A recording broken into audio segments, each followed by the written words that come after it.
নমস্কার। আপনারা দেখছেন ডিজিটাল খবরিলাল বাংলা। আমি বিপিন আপনাদের সঙ্গে।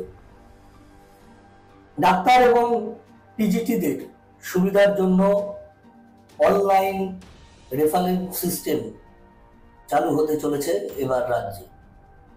ইতিমধ্যেই এমআর বাঙুর হাসপাতালকে সেন্টার অফ এক্সিলেন্স করে দক্ষিণ 24 পরগনায় অনলাইন রেফারেল সিস্টেম চালু হয়ে গিয়েছে ইতিমধ্যেই।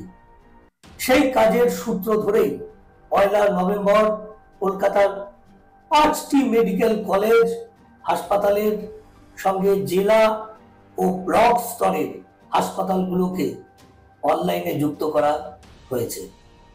বুধবার কার্যত নিঃশব্দে তার মহড়া হয়ে গেল।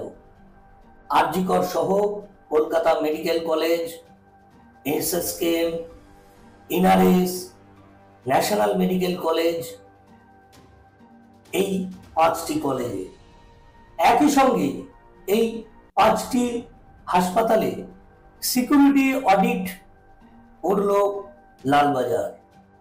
জুনিয়র ডাক্তারদের একাংশের দাবি ছিল সিভিক পুলিশ নয়, পুরো সময়ের জন্যই মোতায়েন করতে হবে পুলিশ, হাসপাতালের আউটডোর, প্রয়োজনে ইনডোরেও। মহিলা পুলিশ রাখতে হবে স্ত্রী, প্রসূতি এবং শিশু বিভাগে।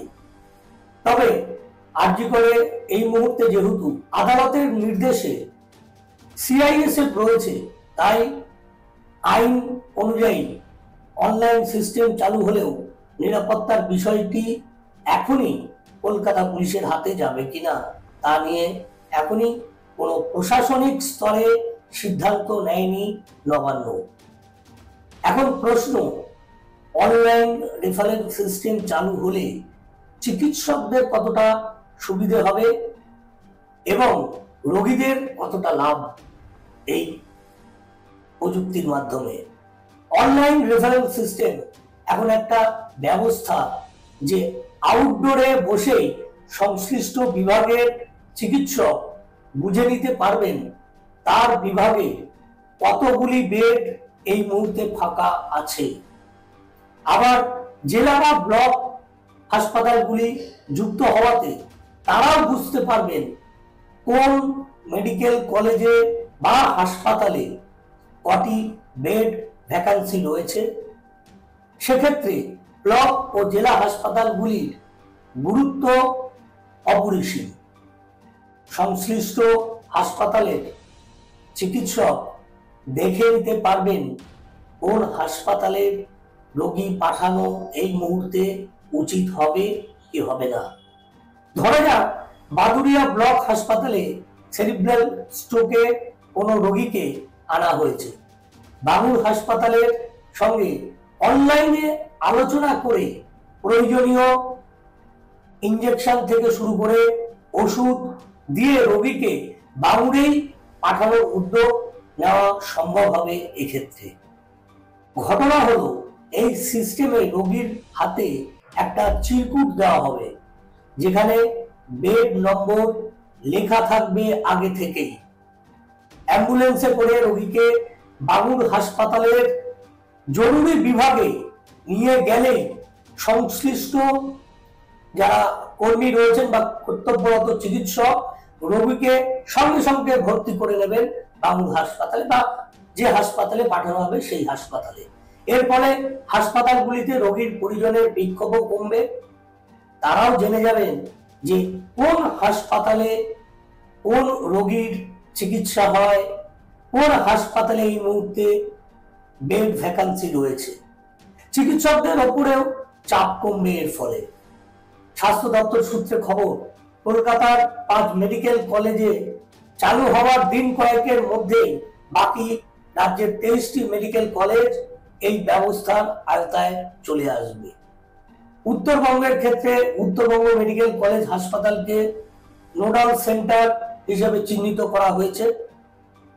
অন্যদিকে এদিনেই ঠিক হয়েছে যে কলকাতার একটি মেডিকেল কলেজ বা হাসপাতালে কত সংখ্যক পুরুষ ও মহিলা পুলিশ কর্মী প্রয়োজন হবে তা আগে থেকে নির্ধারিত করতে হবে। দিনে 3 দফা ডিউটি করতে হবে তাদের। রাতে এক ক্যাম্পাস থেকে অন্য ক্যাম্পাস অথবা ওয়ার্ডে মহিলা চিকিৎসক বা নার্স যদি তাদেরকে যেতে হয়, সঙ্গে যাবেন মহিলা পুলিশ কর্মী। এছাড়া তো রইল রাত্রি সাথী এক। রোগী ভর্তির সময় এবং আউটডোরে 2 জনের বেশি এবার থেকে পরিজন বা আত্মীয় থাকতে পারবে না। সব মিলিয়ে সরকারি হাসপাতালগুলি নিরাপত্তা ও সরঞ্জাম মিলিয়ে কর্পোরেট স্টাইলেই চলবে এবার থেকে সরকারি হাসপাতালগুলি। আর এই আন্দোলনই তো করছিলেন জুনিয়র চিকিৎসকরা। তারা তাদের আন্দোলনে এই দাবিগুলিকেই তো রেখেছিলেন সামনে, যা নিয়ে তাদের এই অভয়াকাণ্ডের পর দীর্ঘস্তর আন্দোলন।